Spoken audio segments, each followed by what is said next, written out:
Bueno, hermanos, buenas tardes, Dios les bendiga. Es un gusto nuevamente verlos, estar en medio de ustedes aquí en la Iglesia del Señor, reunidos para alabar su santo nombre. Hermanos, vamos a tener la clase de Escuela de Formación Cristiana. Unos minutos más les pido que nos concentremos, que estemos atentos para meditar sobre todo la palabra del Señor y vamos a hacer una pequeña oración para encomendar la clase al Señor y que el Señor, su Espíritu, nos vaya guiando a través de este estudio. Oremos. Señor Padre nuestro que estás en los cielos, bendito sea tu nombre, Señor. Gracias, Padre, porque a esta hora del día, Padre, nos permites todavía, Señor, unos minutos más el privilegio, Padre, de meditar en tu palabra, Señor. Gracias, Padre, porque es tu Espíritu Santo el que pone en nuestro corazón, Señor, el todavía escudriñar tu palabra, Señor. Te pedimos que sigas estando en medio de nosotros, que tú guíes, Señor, esta clase, Padre, a través de tu Espíritu, Señor. Que sean tus palabras, Señor, que sea tu palabra, Padre Santo, la que salga, Señor, siempre a relucir para que podamos dar la gloria, Señor, y la honra a tu nombre. Señor, perdona mi torpe lengua, Señor. Perdona, Señor, si quizás no profundizamos suficiente, Señor, pero tú ayúdanos, Padre, para entender todas estas cosas, Señor, conforme a tu palabra. Gracias, Padre, en el nombre de Cristo Jesús, te damos las gracias. Amén. Bien, hermanos, de primera instancia, como escuchamos en la predicación ahorita, gracias. Pero, hermanos, que luego yo batallo mucho con la boca y se me reseca mucho la boca. Entonces, hermanos, para pedirles que no cambien el chip, ¿verdad? De lo que, por ejemplo, el pastor habló, porque es más o menos, es la misma línea, es más o menos el tema que vamos a seguir viendo. Considérenlo como un simple agregado nada más, ¿verdad? Una pequeña extensión de lo que trató la prédica. Y es que precisamente, hermanos, por ahí van a estar pasando unas diapositivas, en esta ocasión sí traje, y en la clase se llama Llamados a la Santidad. Llamados a la Santidad. Es la lección 19 y nuestra lectura bíblica nos la marca en la carta a los Romanos, capítulo 1, de los versículos 1 al 7. Y el versículo bíblico es Romanos, capítulo 1, el último versículo, que es el 7 en esta lectura. El objetivo que nos marca la clase es identificar la presencia de la doctrina de la gracia en la santidad. ¿Para qué? Para vivir entendiendo el propósito del llamado. ¿Cuál llamado? Pues el llamado a la santidad. Entonces voy a, si gustan, abrir sus Biblias y me acompañan con su vista en Romanos capítulo 1, de los versículos 1 al 7, lo voy a leer, voy a permitir leerlo yo, para que vayamos rápidamente empapándonos de lo que se trata la clase. Dice Romanos capítulo 1, versículos del 1 al 7, Pablo, siervo de Jesucristo, llamado a ser apóstol, apartado para el Evangelio de Dios, que él había prometido antes por sus profetas en las Santas Escrituras, acerca de su Hijo, nuestro Señor Jesucristo, que era del linaje de David según la carne, que fue declarado Hijo de Dios con poder, según el Espíritu de santidad, por la resurrección de entre los muertos, y por quien recibimos la gracia y el apostolado, para la obediencia a la fe en todas las naciones por amor de su nombre, entre las cuales estáis también vosotros, llamados a ser de Jesucristo, a todos los que estáis en Roma, amados de Dios, llamados a ser santos, Gracia y paz a vosotros, de Dios nuestro Padre y del Señor Jesucristo. Amén. Entonces, hermanos, estas doctrinas de la gracia las vamos a mencionar muy cortamente, pero son doctrinas de las gracias que ya todos conocemos, ¿verdad? Y que nos caracteriza como iglesia reformada. Y precisamente, hermanos, déjenme comenzar con una pregunta o inquietud. ¿Alguna vez ustedes se han preguntado cuántos cristianos protestantes evangélicos existen en el mundo hoy? Bueno, pues se dice que existen 800 millones de protestantes, ¿verdad?, los cuales están distribuidos en las diferentes iglesias protestantes surgidas a partir de la Reforma en 1517. Los luteranos, ¿verdad?, los anglicanos, anabaptistas, presbiterianos, etcétera, etcétera. Lo interesante aquí, por supuesto, hermanos, es que la iglesia, ¿verdad?, o el pueblo de Dios no tiene sus inicios, como algunos quizás pensarán, no tiene sus inicios a partir de la Reforma protestante. La iglesia no tiene ese inicio a partir de ahí, sino que la podemos ir rastreando tiempo atrás, ¿verdad?, a través de la historia, que por cierto esta historia está gobernada por la soberanía absoluta de Dios, ¿verdad?, hasta justo después de la creación del hombre, es decir, de Adán y Eva en esta tierra, ofreciendo ellos, ¿verdad?, como vemos en Génesis, ambos adoración directa a su Creador, donde disfrutaban de esa comunión y presencia íntima de Dios, es decir, como iglesia, que es lo que hacemos, ¿verdad?, como hasta el día de hoy o como hoy, ¿verdad?, que pero ahora a través de la salvación por medio de Cristo Jesús es que podemos encontrar a la iglesia. Ahora bien, hermanos, otra pregunta: ¿por quién está formada la iglesia? ¿Quiénes conforman la iglesia? Bueno, la iglesia está formada por aquellas personas que Dios ha llamado y reunido en Cristo, por aquellas personas que ha llamado y reunido en Cristo. Es decir, Dios salva a individuos, a personas, ¿verdad? Individuos, porque es en lo personal, para establecer un cuerpo de muchos miembros. Dice Primera de Corintios capítulo 12, si gustan acompañarme o si lo tienen por ahí. Corintios 12, de los versículos 12 al 14. Porque así como el cuerpo es uno y tiene muchos miembros, pero todos los miembros del cuerpo, siendo muchos, son un solo cuerpo, así también Cristo.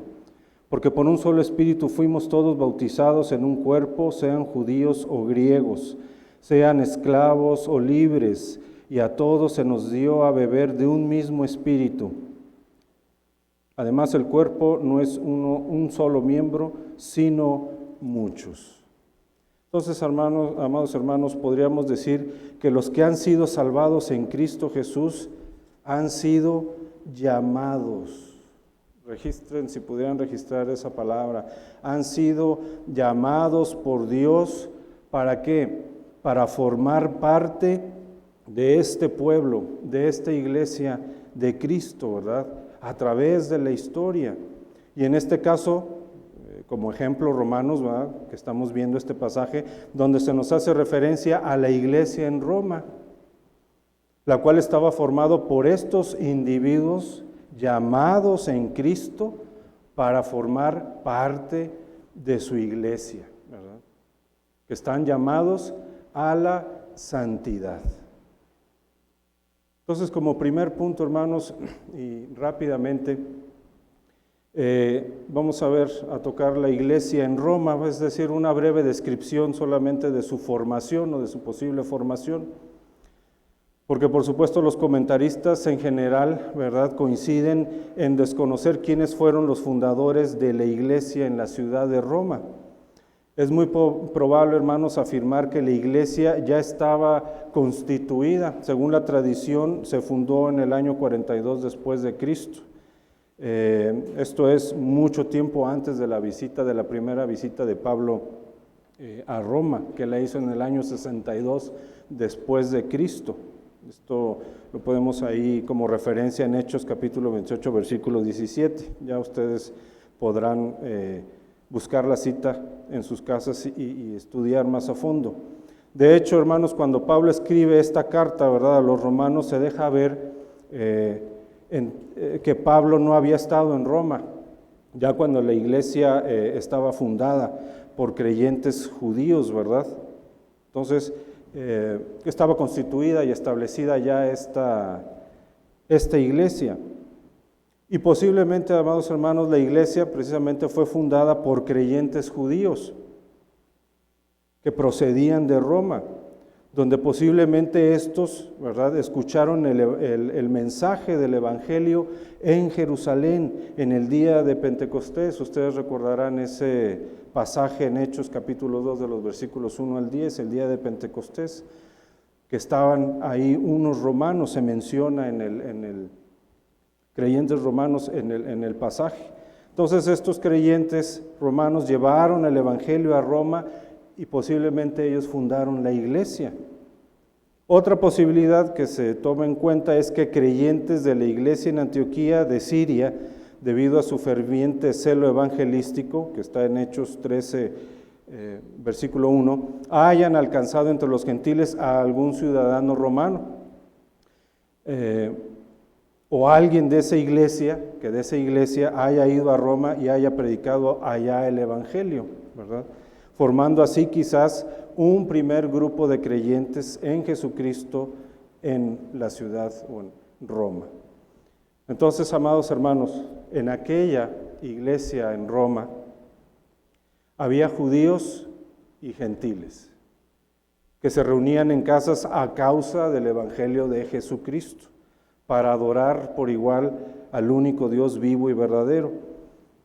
Por supuesto, posiblemente había más iglesias, había varias iglesias más en Roma, ¿verdad? Y eso nos deja en claro lo siguiente, hermanos, que el trabajo arduo de la evangelización, el trabajo arduo de la evangelización no procede de algún predicador en especial, no procede de un pastor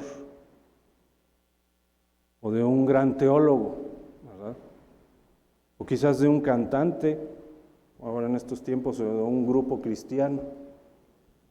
Por supuesto, no se está demeritando el trabajo o el gran ministerio de alguno de estos hermanos, ¿verdad?, que tengan y que sean de bendición, sino más bien, hermanos, ese trabajo arduo, el seguimiento, la visitación, la oración de unos por otros, el estudio mismo de la palabra de Dios, el cuidado del prójimo, el trabajo arduo de evangelización proviene ¿de quién? Proviene de los creyentes comunes, vamos a decirlo así.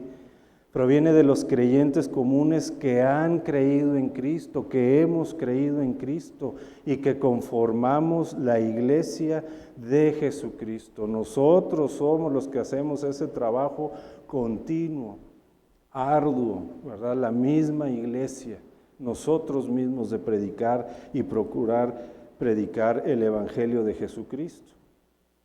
Y así como aquellos hermanos de la iglesia en Roma y de las demás iglesias de aquella época, ¿verdad?, y a través de la historia hasta nuestros días, el trabajo de evangelización es realizado por aquellas personas que Dios ha llamado y reunido en Cristo, por aquellos que son amados de Dios, por aquellos que son amados de Dios, llamados a la santidad, lo cual nos va a llevar enseguida al siguiente punto de esta clase. Amados de Dios. El apóstol Pablo, hermanos, en esta carta se va a dirigir a aquellas personas que conformaban la iglesia de Roma con un calificativo. No sé si prestaron atención, a lo mejor fue muy rápido la lectura, pero el apóstol Pablo pone un calificativo a aquellos hermanos en la iglesia, y ese es amados de Dios. Esa frase, amados de Dios. Pablo quería hacerles saber que el ser amados de Dios era un distintivo que solamente, hermanos, fíjense bien, que solamente a los cristianos verdaderos podía corresponderles. Nada más, y ahorita vamos a ver por qué.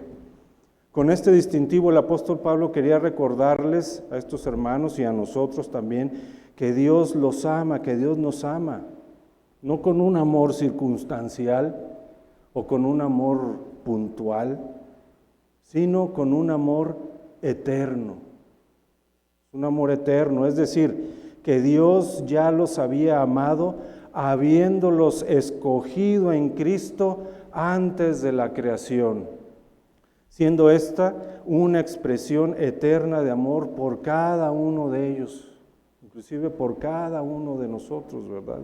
Dice Romanos capítulo 5, versículo 8, mas Dios muestra su amor para con nosotros. Dice, en que siendo aún pecadores, Cristo murió por nosotros.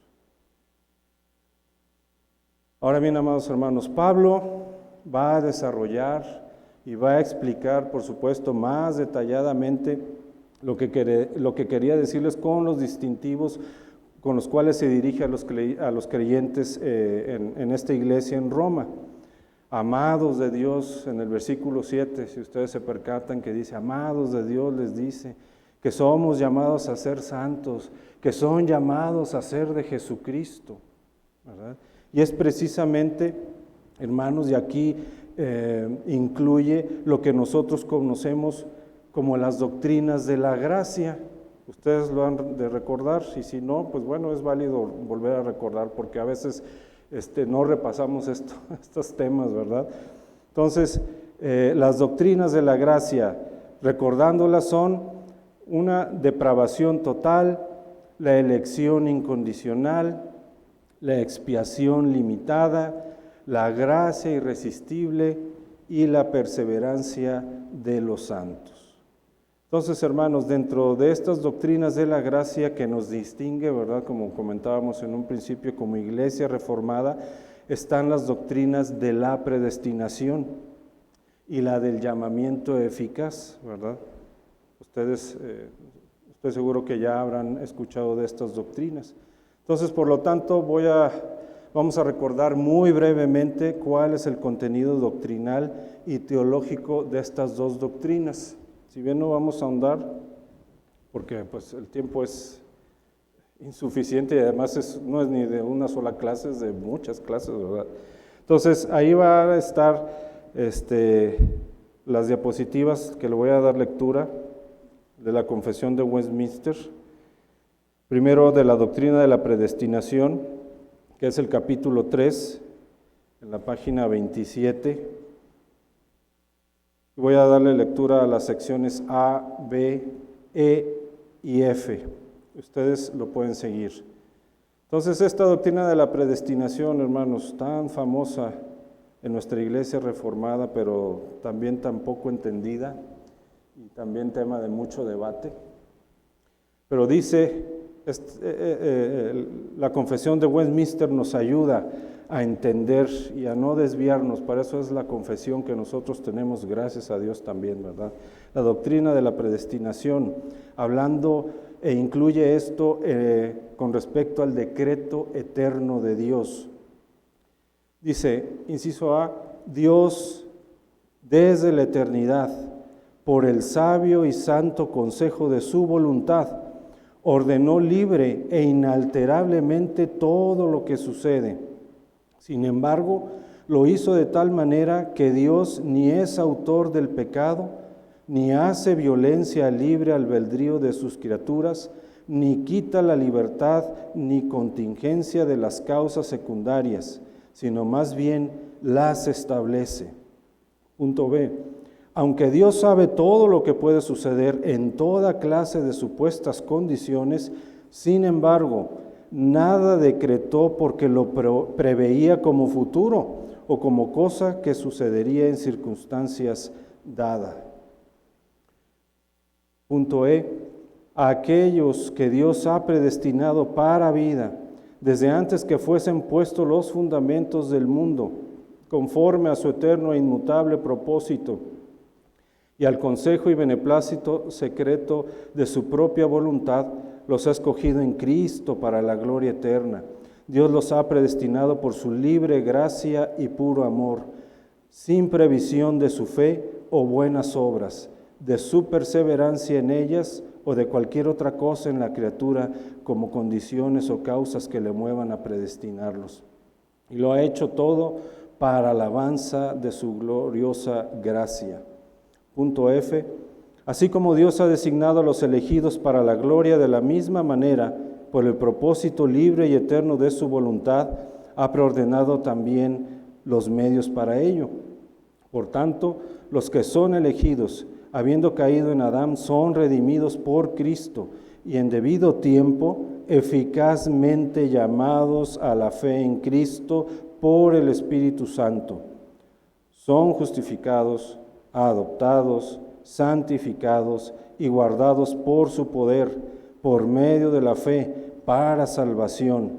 Nadie más será redimido por Cristo, eficazmente llamado, justificado, adoptado, santificado y salvado, sino solamente los elegidos. Luego, la doctrina del llamamiento eficaz, que en la confesión es el capítulo 10 y está en la página 49, puntos A y B. Es solamente la mitad del punto A. El llamamiento eficaz dice: a todos aquellos a quienes Dios ha predestinado para vida y a ellos solamente le agrada en su tiempo señalado y aceptado llamar eficazmente por su palabra y espíritu, fuera del estado de pecado y muerte en que están por naturaleza, a la gracia y salvación por Jesucristo. Punto B.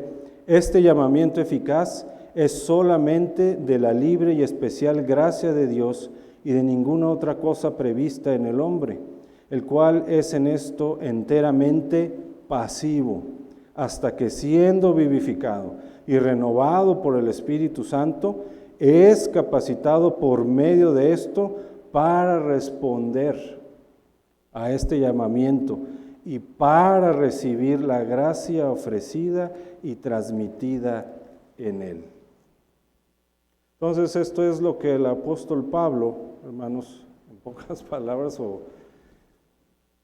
está casi o queriéndoles dar a entender resumidamente en estas expresiones de amados por Dios, de ser llamados santos a santidad, de ser llamados a ser de Jesucristo.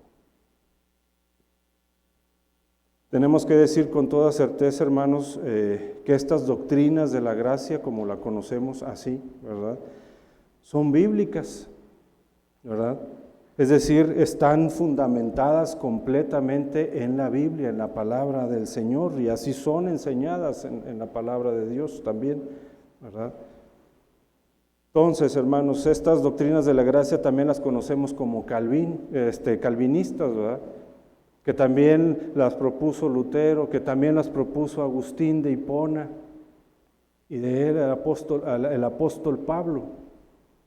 Entonces, hermanos, en esto quiero decir que no hay nada en la doctrina calvinista de la predestinación, ¿verdad?, de lo que leímos en este caso, que no haya estado primero en Agustín, ¿verdad?, en Lutero, perdón. Y no hay nada en la doctrina luterana de la predestinación que no haya estado primero en Agustín. Y no hay nada en la doctrina agustiniana de la predestinación que no haya estado primero en la enseñanza del apóstol Pablo, ¿verdad?, dado solamente por el Espíritu Santo de Dios en Pablo. Es decir, está en las mismas escrituras. Dice Efesios capítulo 1, versículos 4 al 7, según nos escogió en Él antes de la fundación del mundo, para que fuésemos santos y sin mancha delante de Él, en amor, habiéndonos predestinado para ser adoptados, hijos suyos por medio de Jesucristo, según el puro afecto de su voluntad, para alabanza de la gloria de su gracia, con la cual nos hizo aceptos en el amado, en quien tenemos redención por su sangre, el perdón de pecados, según las riquezas de su gracia.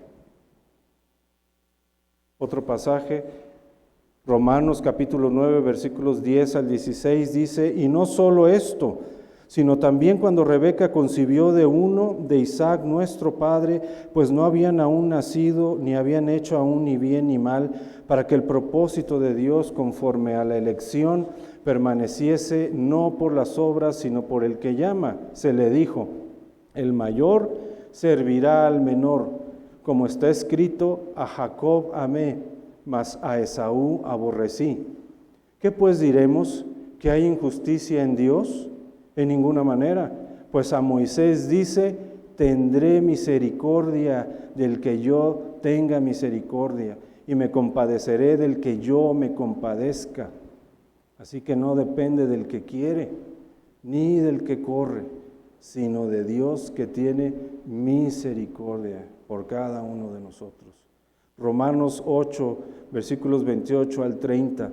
Y sabemos que a los que aman a Dios, todas las cosas les ayudan a bien, esto es, a los que conforme a su propósito, ¿de quién? De Dios, a los que conforme a su propósito son llamados, porque a los que antes conoció, también los predestinó, para que fuesen hechos conformes a la imagen de su Hijo, para que Él sea el primogénito entre muchos hermanos. Y a los que predestinó, a estos también llamó. Y a los que llamó, a estos también justificó. Y a los que justificó, a estos también glorificó. Entonces, hermanos, quise leer todos estos tres versículos, pues porque este es finalmente el fundamento de lo que está aquí, lo que nos dice la confesión, ¿verdad? Tenemos que partir de las Sagradas Escrituras para poder entender todas estas doctrinas, y que son bíblicas, y que son de parte del Señor, son doctrinas, son enseñanzas para nosotros, ¿verdad? De acuerdo a la elección de cada uno de nosotros, del por qué fuimos elegidos, del por qué hemos sido apartados, del por qué hemos sido llamados por parte de Dios. Entonces, hermanos, el camino de la soteriología, o lo que es lo mismo de la salvación, tiene su inicio, como vimos, desde la eternidad pasada. Nuestra salvación, hermanos, tiene inicio desde la eternidad pasada, pero que ha sido, hermanos, manifestada soberanamente en el tiempo y momento exacto, ¿verdad? Para cada uno de los hombres y mujeres que han conocido o conocerán a Dios en una forma personal, entrando así a este pacto de gracia, ¿verdad? Que es ordenado por el Padre desde antes de la fundación del mundo. ¿A través de quién? A través del amor en Cristo Jesús. De tal forma, hermanos, que somos amados de Dios. No sé si ya ahora sí ya vaya un poquito más clarificándose la frase amados de Dios, porque somos amados de Dios. Somos amados de Dios porque la motivación, hermanos, de este acto divino de amarnos es porque Dios es amor. Y todas sus decisiones eternas son en amor y en santidad. De tal forma que nuestra salvación es planificada y ejecutada en amor. Y es en ese mismo amor que el Salvador se entrega a sí mismo para salvarnos, ¿verdad? Y es ahí donde el amor de Dios se va a manifestar o se manifiesta en esa acción salvadora, finalmente, ¿verdad? Determinada desde la eternidad. Por eso nosotros también somos llamados hoy en día amados de Dios. También, hermanos, hemos sido apartados para el Evangelio de Dios, como dice Romanos capítulo 1, versículo 1. Entonces, hermanos, aquí el apóstol Pablo, al igual que el apóstol Pablo, nosotros o cada uno de los que han sido escogidos por Dios, ¿verdad?, para salvación mediante Jesucristo, hemos sido apartados para Dios, para su Evangelio, ¿verdad? Romanos 1:1 dice, Pablo, siervo de Jesucristo, llamado a ser apóstol, y dice, apartado para el Evangelio de Dios. Esta palabra que usa Pablo en el griego, que es aforizo, la palabra para apartado, literalmente significa separar y nos da la idea de establecer un límite, ¿verdad? También significa designar y se usa también como un sinónimo de elegir, pero es la idea principal esta de apartado que usa Pablo, de separar mediante la colocación de un cerco. Es decir, hay infinidad de cosas, por así expresarlo, y el Señor va a venir y va a poner de entre muchas cosas, esto lo voy a separar y voy a poner un cerco de entre todos los demás. Y ahí estamos nosotros, somos apartados de esa manera. El Señor pone un cerco, un límite, y de esa forma somos apartados. Así es como el apóstol Pablo lo está expresando y se dirige y les dice a los hermanos de esa iglesia en Roma. Entonces, también, ¿cuál es el punto del apóstol Pablo? O como dirán los muchachos, ¿verdad? ¿Para qué tanto rollo con esta explicación de la palabra de apartado? Bueno, pues para poner el mismo énfasis e intención del apóstol Pablo, ¿cuál? El resaltar la soberanía de Dios. La soberanía de Dios.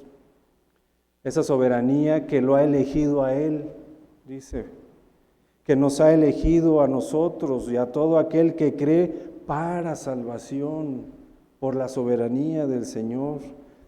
Amados hermanos, el propósito soberano, ¿verdad?, y eterno de Dios, de nuestra separación, de nuestra elección, es el Evangelio de Dios, ¿verdad? Porque somos también escogidos como instrumentos para predicar su Evangelio. Como dice Hechos capítulo 9, versículo 15, a propósito del apóstol Pablo, ¿verdad? En aquel camino a Damasco, dice, el Señor le dijo a Ananías, ve, porque instrumento escogido me es este, para llevar mi nombre en presencia de los gentiles y de reyes y de los hijos de Israel. Entonces, amados hermanos, el Evangelio es un mensaje, como vemos, que proviene de Dios mismo, ¿verdad? Es decir, ese mensaje es suyo y no de nosotros, ni de nadie más, ¿verdad? Asimismo, Cristo Jesús elige a los que son sus discípulos, ¿verdad? Y les ha comunicado su evangelio, les comunicó su evangelio. Cristo Jesús también eligió directamente a Pablo en aquel camino a Damasco, ¿verdad? Cristo Jesús escogió y apartó a sus primeros discípulos. Y así nos ha escogido en este tiempo a nosotros también, y a más creyentes, ¿verdad? A través de la historia del pueblo de Dios, de la iglesia en este mundo, para escuchar y predicar su evangelio de salvación. Y gloria al Señor que nos escogió a nosotros y no a las piedras, como dice Lucas capítulo 19, no sé si recuerdan esos versículos, ¿verdad? Que le dicen al mismo Señor que los calle, porque le estaban dando alabanza, pero el Señor dice, parafraseando, ¿verdad?, que si nosotros guardáramos silencio, o en alabanza al Señor, ¿quiénes van a dar la alabanza? Las mismas piedras. Pero gloria a Dios, ¿verdad?, que nos ha elegido a nosotros para alabar y predicar su evangelio y alabar su santo nombre. Dice Juan capítulo 15, versículo 16, no me elegisteis vosotros a mí, dice el Señor. Ustedes no me eligieron, como decían aquí en la confesión, ¿verdad? Regresando un poco a la doctrina de la gracia, y es lo que Pablo les está diciendo también y enseñando.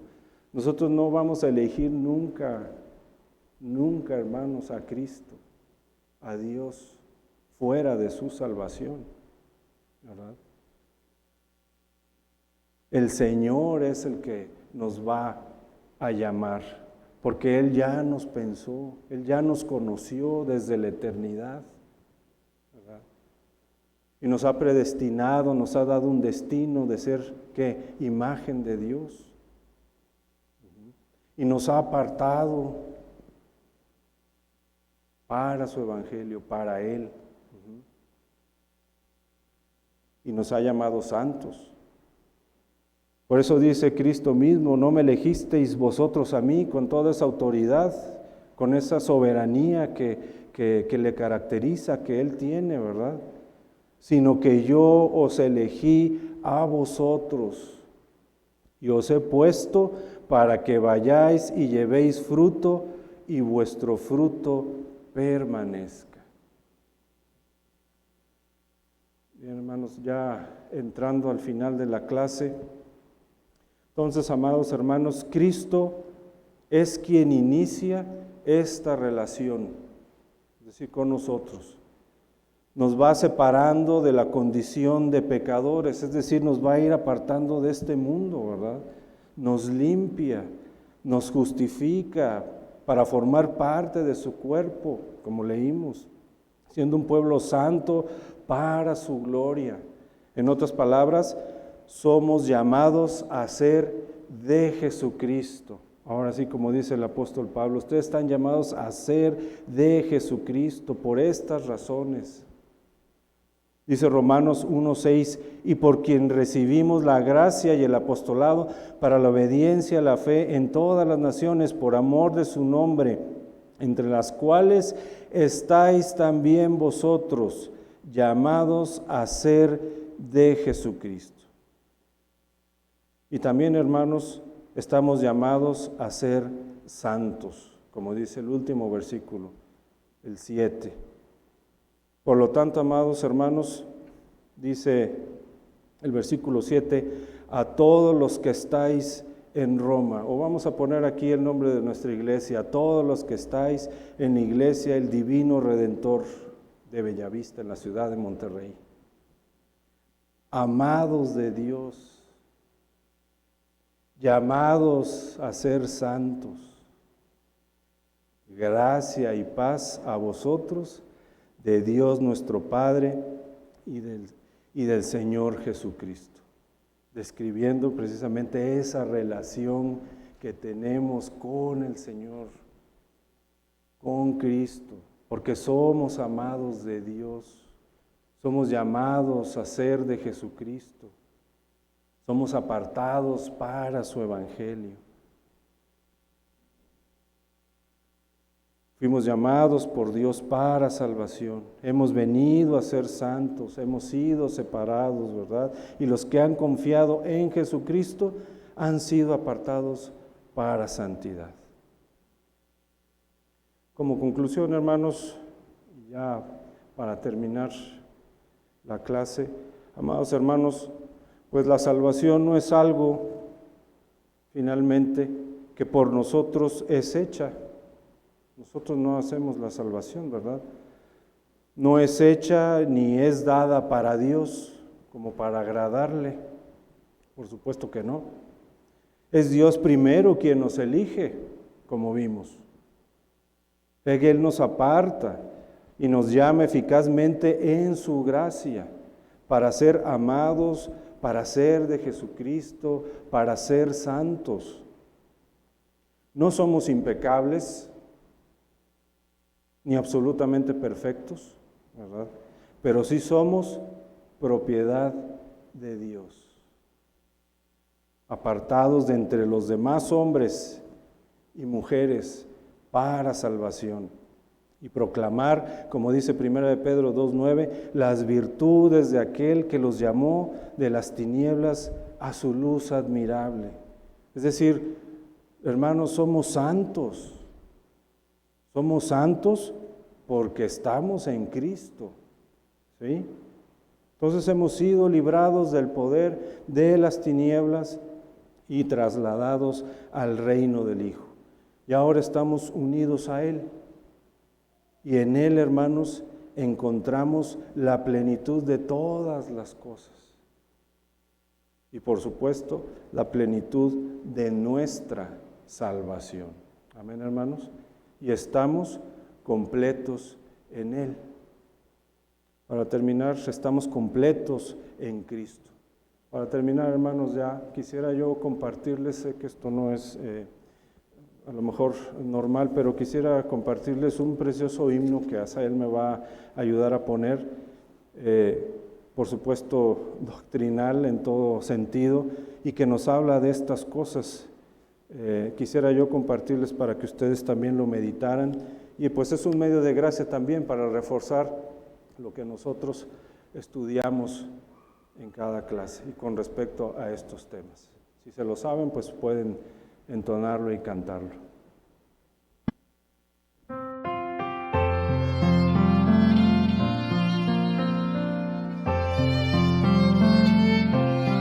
Completo en ti, Señor Jesús, tu obra suficientes, tu sangre me compró a mí y ahora estoy completo en ti.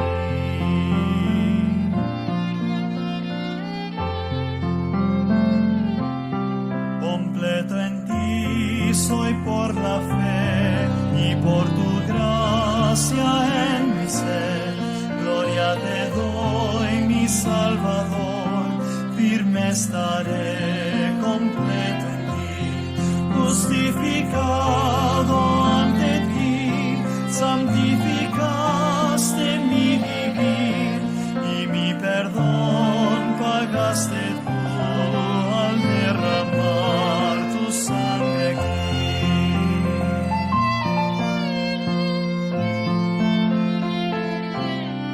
Completo en ti todo me das y nada bueno negarás. Desde que tú eres mi porción, no pido más, completo en ti. Justificado ante ti, santificaste mi vivir y mi perdón pagaste tú al derramar tu sangre aquí.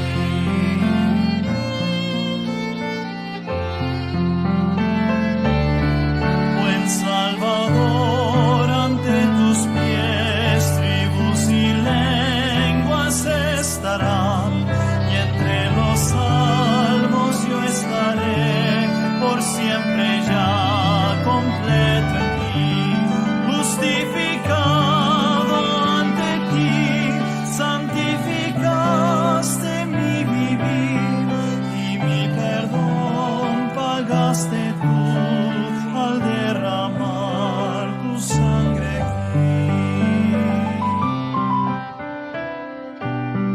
Y ahora estoy completo en ti.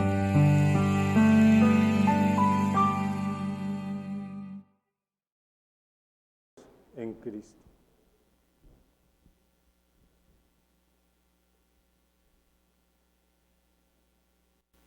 Vamos a orar, hermanos.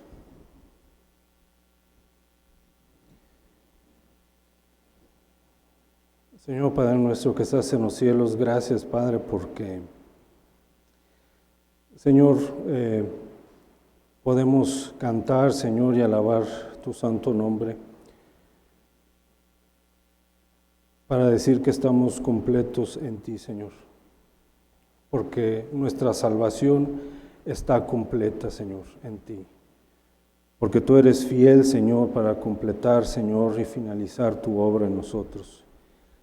Que desde antes de la fundación del mundo, Señor, tú has pensado en nosotros, nos has escogido, nos has apartado, Señor, y en su debido tiempo, Señor, nos has llamado, Señor, eficazmente, para venir, Señor, ante tus pies. Gracias, Padre, porque tu misericordia, Señor, tu gracia es derramada sobre cada uno de nosotros. Gracias, Padre, por tan enorme regalo, Señor, y por tan gran muestra de amor a través de tu Hijo Jesucristo hacia nosotros. Señor, te pedimos, Padre, que tú te agrades, Señor, de todas estas cosas. Te pedimos, Señor, que tú seas con cada uno de nosotros, Señor, en esta tarde, que nos lleves con bien, Señor, a casa y que también bendigas, Señor, a mis hermanos que están viendo esta transmisión en sus casas. Provéenos, Señor, de todas las cosas, Señor, conforme a tu voluntad. Gracias, Padre, porque tú eres bueno, Señor, y tu misericordia es para siempre, para con nosotros. En el nombre de Cristo Jesús. Amén. Amén, hermanos. Gracias.